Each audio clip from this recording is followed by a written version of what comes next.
मैंने खुद शिवसेना को वोट किया था इन 2019 क्योंकि मेरे कंस्टिट्यूंसी से सिर्फ वही खड़े थे, बीजेपी का कोई खड़ा नहीं था।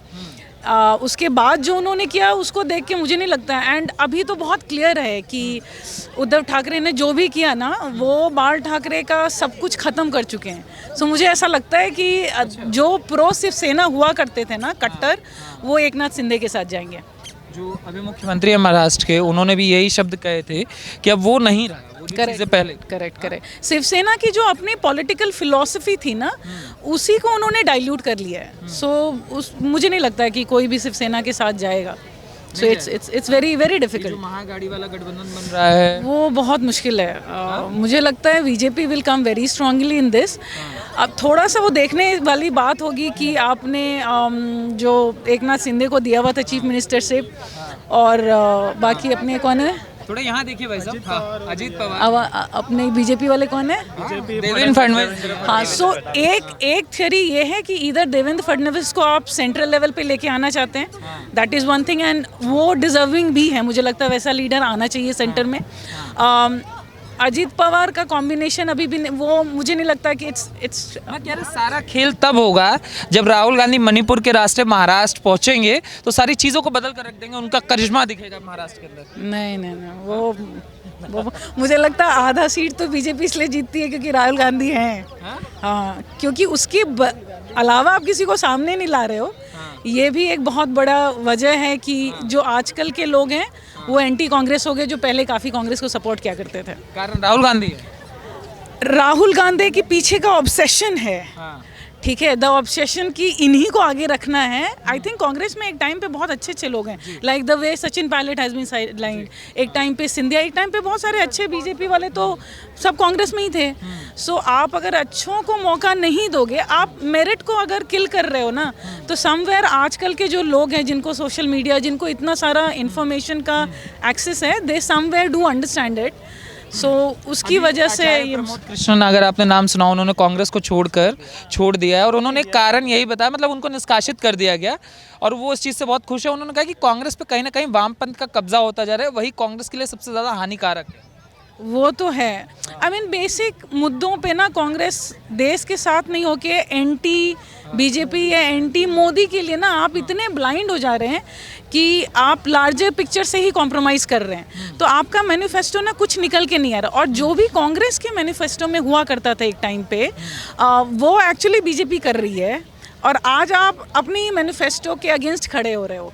सो आई थिंक जो इसको विस्तार से बताइए कैसे। फॉर एग्जांपल जो फॉर्म लॉ पे बिल आना था, ऑफ कोर्स गवर्नमेंट बैकआउट करेगी because of the protest and everything, but ये ना कहीं तो कांग्रेस के मैनिफेस्टो में था, ठीक है, एंड इसके अगेंस्ट में ये उतरे थे। अगर आप बाकी मुद्दों के भी देखें, सीए वगैरह सब देखें, ये सब भी कांग्रेस के मुद्दे में था, ठीक है। तो मुझे ऐसा लगता है कि जो आज का पढ़ा लिखा इंसान है, जो धीरे धीरे पीछे क्या हुआ था, कैसे आ रहा है, सो वो सारी चीज़ों को वो लोग समझ रहे हैं। तो अभी जो सीए की बात आप कर रही हैं, अमित शाह जी ने एक इंटरव्यू में उन्होंने कहा कि हम इसको चुनाव से पहले ले आएंगे, तो इस पे लेकर रिएक्शन तरह क्या है कि देखो अब ये बांट कर वोट करने की कोशिश हो रही है कि भाजपा। मुझे लगता है ये बांटने की नहीं राजनीति है, this is more of a confidence कि भाई हम जो हैं हम यही हैं, the one who believes in our thought process. जो भी जनता है जो हमारे साथ आना चाहती है वो आएगी, जिनको प्रॉब्लम है वो नहीं आएगी ना। आपके साथ क्या, कोई भी पार्टी सबके लिए अच्छी हो नहीं सकती, तो आपको देखना है कि आपके लिए क्या सूट करता है। को लेकर आपका क्या व्यू है?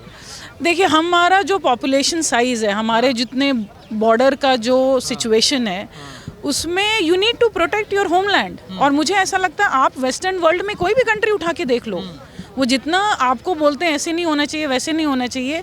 एक तो मुझे लगता है सीएओ के लेके एजुकेशन काफ़ी लिमिटेड है, लोगों को ये लग रहा है कि it is more about a religion rather than a specific country.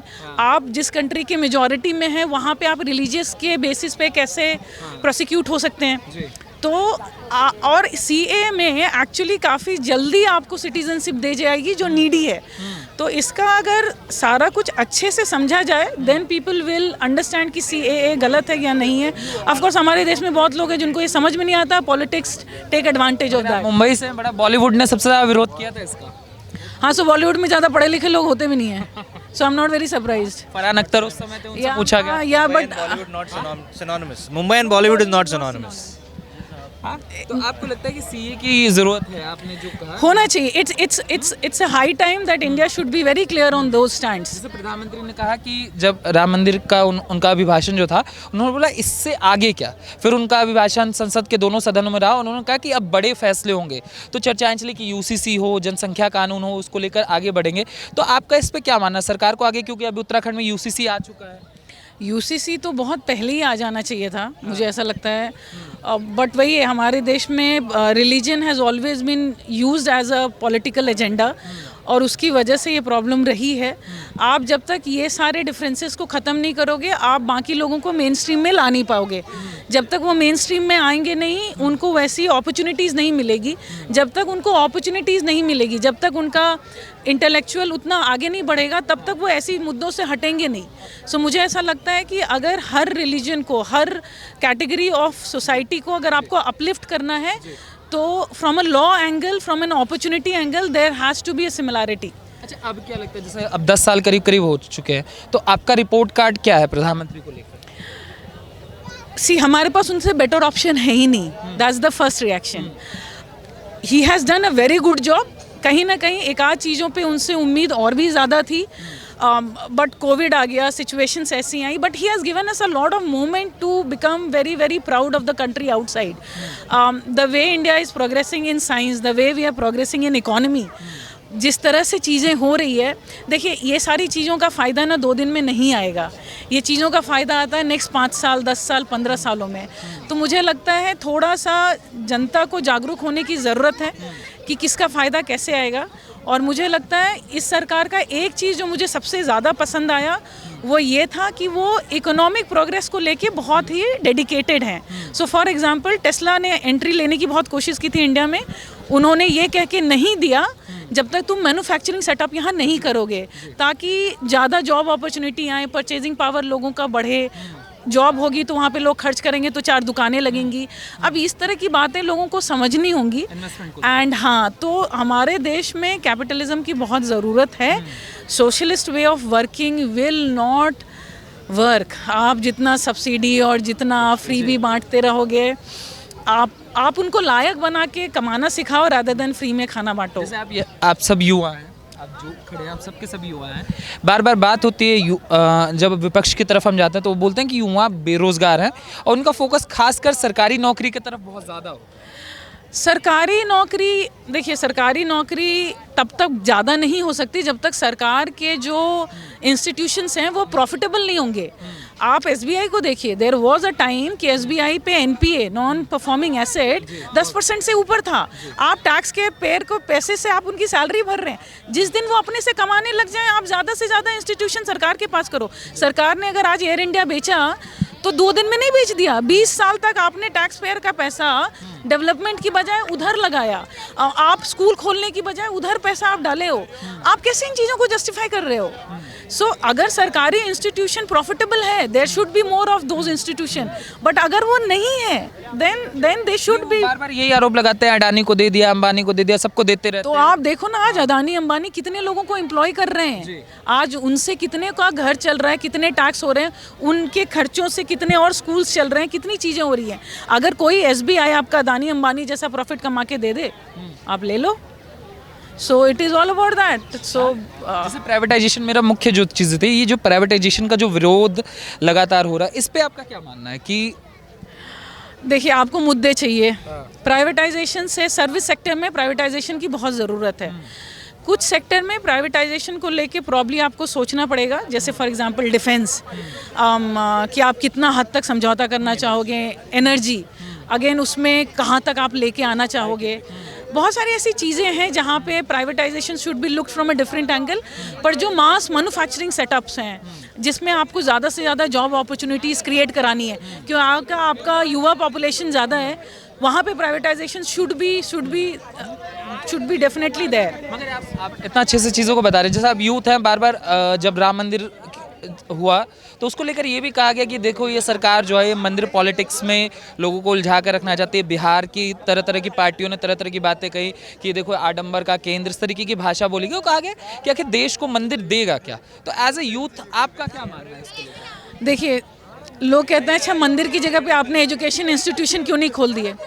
Education institution तो और भी जगह आप खोल ही सकते हो ना। रिलीजन का एक बहुत बड़ा महत्व ना होप से होता है। आप जब सुबह अपने घर से निकलते हो ना एग्ज़ाम के पहले, तो आप ना जो भी आप भगवान को मानते हो आप प्रणाम करके निकलते हो। उससे कुछ होता नहीं है, आपने जितनी पढ़ाई की उतने ही नंबर आने हैं, बट आपको कॉन्फिडेंस आता है। जब किसी को एक ऐसी बीमारी होती है जिसका इलाज नहीं हो पा रहा है, आप वो प्रार्थना करते हो किसी भी फॉर्म में, कोई नमाज पढ़ता है, कोई चर्च जाता है, कोई गुरुद्वारे जाता है, आप उसमें शक्ति पाते हो और वो चीज़ें ज़रूरी है। जो आपका धरोहर का पार्ट है आप उसको छोड़ नहीं सकते। हिस्ट्री के बिना फ्यूचर नहीं देख सकते हो। साइंस जो है इज़ अ ब्यूटीफुल थिंग। मैं खुद साइंस और मैथ्स की स्टूडेंट हूँ, लेकिन मुझे ऐसा लगता है कि आपका जो सिविलाइजेशन के रूट्स हैं, आई मीन क्लासिक एग्जाम्पल है, आप पुरानी बिल्डिंग को उठा के देखो, आप कोई नई बिल्डिंग उठा के देखो, आपको समझ में आएगा कि वो लोग इतने एडवांस क्यों थे। तो मुझे ऐसा लगता है कि सिविलाइजेशन को समझने के लिए वो चीज़ें उतनी ही इम्पॉर्टेंट है जितना आपका एजुकेशन इंस्टीट्यूशन, जितना आपकी बाकी सारी चीज़ें। Society has to have that kind of balance. अच्छा, आखिरी सवाल पे मैं ख़त्म करूँगा, आपका फेवरेट काम कौन सा रहा 10 सालों में? क्या मोदी सरकार को लेके? मुझे लगता है the way they supported ISRO, that was remarkable.